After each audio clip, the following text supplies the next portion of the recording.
Hello everyone and welcome back to the JP on Comms YouTube channel. If you're new around here, leave a subscription down below, check out the socials in the description as well, and let's crack on with a brand new all you need to know video. This time, as you'll be able to tell by the thumbnail and the title, we're taking a look at the Stones' latest attacking addition to the squad, Liam Soul. Now Liam Soul is a 5'9" winger, from what I can find online at least. As we know on the channel, we don't always pay too much attention to height and Google, but 5'9" tall is a general consensus I can find. Often playing on the right wing, but can also feature very heavily off the left. Typically a right-footed player, but also has a significant amount of ability on his left, which, as I've mentioned in the past, is something we've done a lot in signings this season, looking for players who are multifaceted options going forward, people who have that ability to play with their right and left foot as well, and that is a key attribute to me, hence why he can play on both wings so effectively. So let's take a little look at the player that we've brought in. Liam Soul, obviously, as I said, attacking player, has come in after being released from St Albans City. Now, last season he did not feature heavily at all.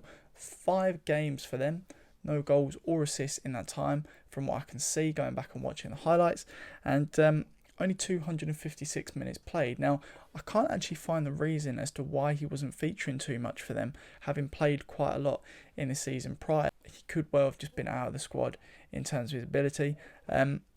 Looking at his history, he has played over 30 games at National League South level at 23 years of age. He was only 23 at the end of last year, so he's still very young, obviously fitting that bill that Maidstone United are trying to fulfill in this season in terms of incomings. We're looking at players who are very developmental, obviously trying to treat these players as a longer term project in and around the squad. So looking at the player's history, started off back in the 17 season, playing for MK Dons in the under-18s, was there for a good couple of years up until the 19 season. In that time, had his first loan at St Albans, obviously made an impact there for them to bring him back later on, but we'll get into that very shortly.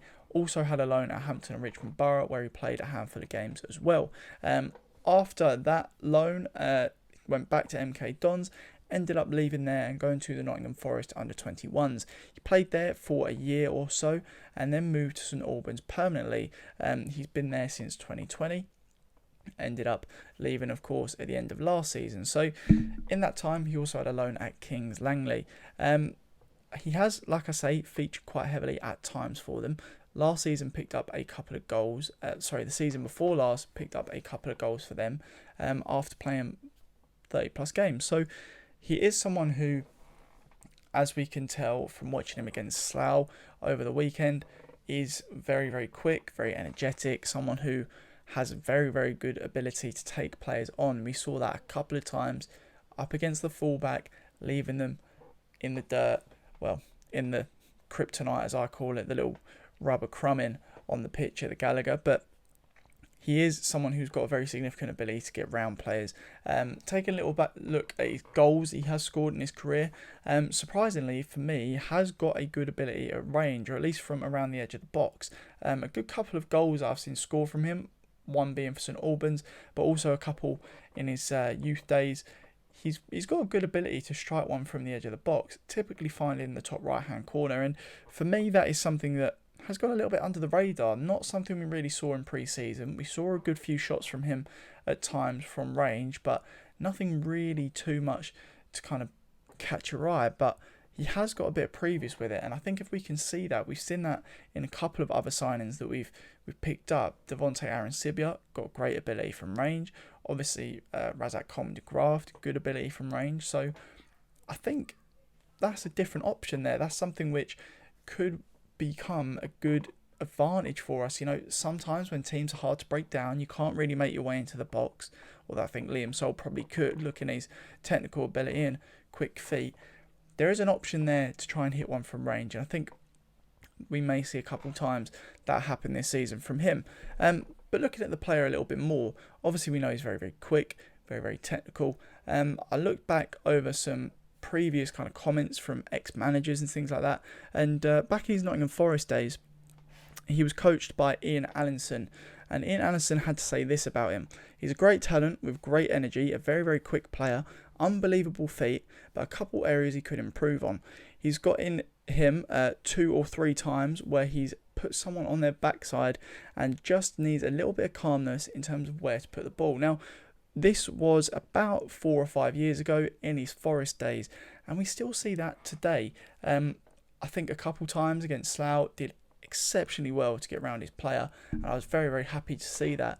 A lot of promise there, but sometimes the delivery was very good, sometimes the delivery was a little bit lacking. And I think once we iron out that consistency, which you're only going to get from game time and being in those match day positions, you know, that's when we're going to start to see this player flourish. And I think he is, again, another player that we're signing who is a very, very high potential player, someone who is very, very bright, obviously has been seen in the past as a very bright player by Nottingham Forest, MK Dons. There's something there. There is definitely something there. A bit of an unknown quantity coming into the side. And I think despite obviously being in and around the squad last season, he didn't actually feature all that much. Maybe a bit of an unknown quantity despite obviously being in the South for a whole year last season. I think opposition teams might not know too much about him. Yet he's going to have that knowledge about opposition teams, having always been there around the squad. He's going to know what he's coming up against. The opposition might not know that about him. And I think Maidstone have done that very, very well. Quite succinct, very under the radar business in this summer period. I think he's going to contribute to that very significantly. I think he may not be our starting winger. Obviously on the bench we saw Levi Amanchi, we saw Razak Coleman de Graaf, we saw Devontae Aaron-Sibia, Lamar Reynolds obviously featuring across the kind of front line throughout the game against Slough. So I'm not sure if Liam Sol is going to be that out-and-out starter, but he's a very fit player, as we can already tell, got a very good engine in him. So he's definitely going to be an option that is very readily available by the looks of things. And again, I think having those players in the squad can be very, very important to the overall team performance, because he's reliable from the looks of things, as we've seen in pre-season, featured quite heavily for the last few games of pre-season, and seems to be a player that is contributing towards that end product from time to time. And I think if he can do that throughout the season, then we've got a very good player on our hands. So that is all you need to know about Liam Sol. If you made it this far in the video, thank you so very much for watching. Welcome to the club, of course, Liam. Hopefully we're going to see very good things from you in this upcoming season. So thank you also very much for watching. I'll catch you in the next one.